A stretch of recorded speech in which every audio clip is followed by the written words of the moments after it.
le Père, mais qui n'a jamais existé seul, qui ne s'est pas dit « Ah, je vais être Père un jour ». Non, de toute éternité, il engendre un Fils en qui il se met tout entier et qui ne fait qu'un avec lui.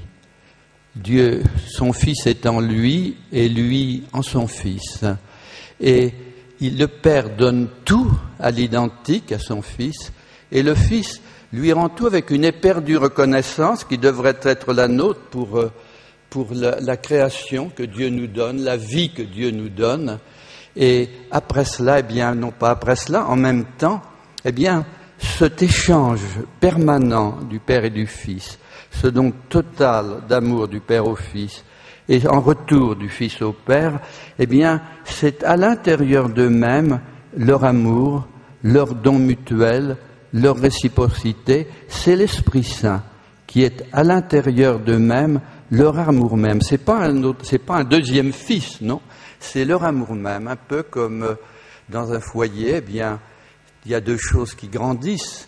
Il y a les enfants, si vous avez le bonheur d'en avoir, et c'est une grande chose pour tous les parents.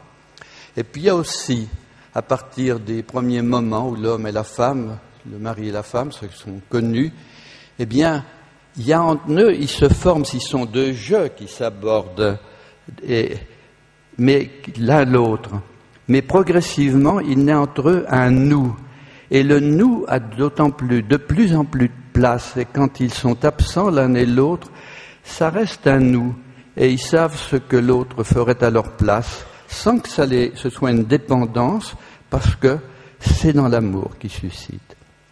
Alors, vous voyez, le problème, c'est donc le suivant. Dieu est amour. Il a tout créé par amour. Et il invite les hommes à partager éternellement son amour.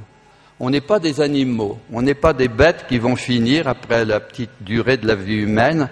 On est appelé à la plénitude d'amour, à la plénitude de bonheur qui est celle de Dieu. Et alors, Dieu nous invite à cet amour. Mais alors c'est ça qu'il aurait fallu expliquer longuement. Qu'est-ce que l'amour ?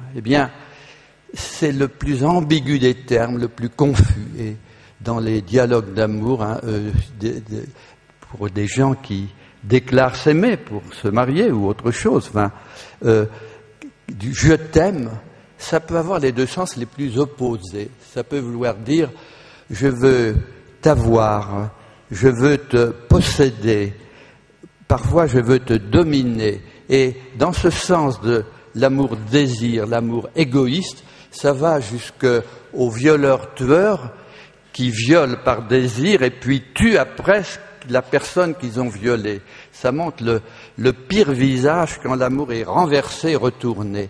Et puis il y a aussi des cas où je t'aime, ça veut dire je veux ton bonheur, je veux ton bien, je veux que nous menions une même vie.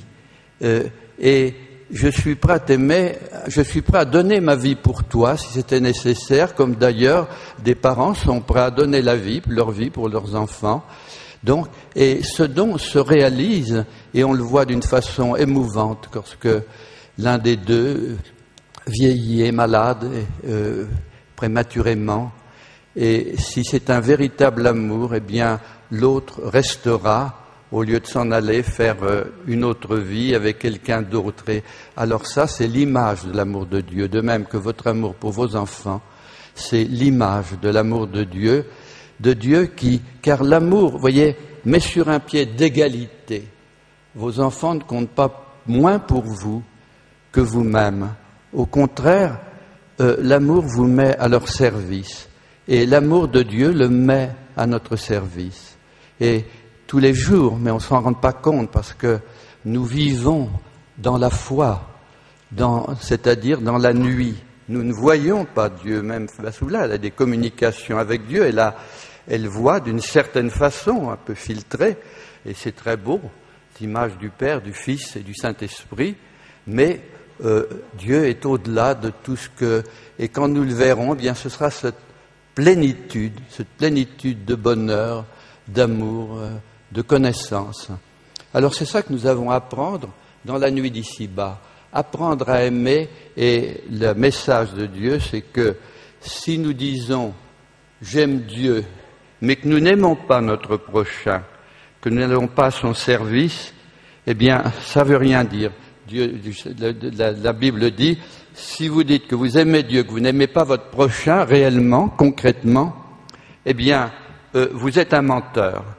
Et c'est par l'amour qu'on a pour les autres, dans votre famille, et puis autour de vous, que vous changerez votre vie, qu'au lieu que ce soit l'égoïsme naturel qui ramène tout à vous, ce sera le contraire. Vous connaîtrez l'amour de Dieu qui fait qu'on se donne à l'autre. Il n'y a plus de bonheur à donner qu'à recevoir, disait Jésus. Alors, ça, on apprend ça dans la vie, et on l'apprend beaucoup dans la famille, qu'il y a plus de bonheur à donner qu'en recevoir. Et le Seigneur répète 6 fois dans la Bible, qui veut perdre sa vie, la sauvera. Et qui veut sauver sa vie, pour lui, la perdra. Car, voyez-vous, on se retrouvera en plénitude dans l'amour, quand l'amour de Dieu rassemblera toutes choses, et vraiment tout ce que nous avons pu désirer, le désir infini qui nous habite et sur lequel que nous projetons sur des petits riens successivement, eh bien, il y aura un jour cette plénitude. Mais en attendant, eh bien, ici-bas, faut le vivre quotidiennement, simplement, comme Vassula le vit. Elle n'est pas une personne exaltée ni compliquée. Elle a appris à le vivre dans sa famille, dans ses relations, avec ceux d'entre vous qu'elle rencontre. Alors voilà ce que la théologie dit, ce que la Bible dit, de ce que dit le dernier message du Christ, en priant pour nous tous, qu'il soit un, comme mon Père et moi, nous sommes un, eux en moi et moi en eux, comme le Père est en moi et moi en lui. C'est vers cette plénitude d'amour, c'est ça que nous avons à apprendre sur la terre quotidiennement.